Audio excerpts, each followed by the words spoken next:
மக்களே, கொளத்தூர்ல ஸ்டாலினை மட்டும்தான் கொத்து புரோட்டா போட்டாங்க.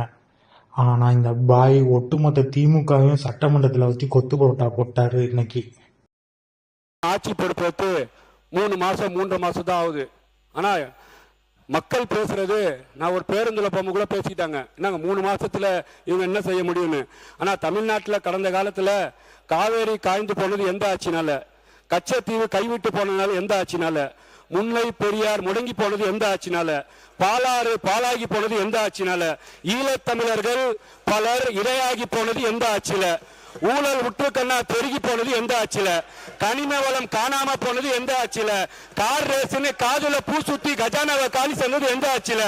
குடிமக்களை குடிமகனாக மாற்றியது எந்த ஆட்சியில, பட்டினியாக இருந்த பாட்டாளிகளை கிட்னியை திருடினது எந்த ஆட்சியில, பாட்டலுக்கு 10 ரூபான்னு ஊழல் கலாச்சாரம் பரவியது எந்த ஆட்சியில, பார்ட்டி பண்டுன்னு பட்டையை கிளப்பினது எந்த ஆட்சியில, போதையால் தமிழக இளைஞர் தள்ளாடியது எந்த ஆட்சியில, 30,000 கோடி ஊழல்னு முணுமுணுத்த முன்னாள் அமைச்சர் எந்த ஆட்சியில,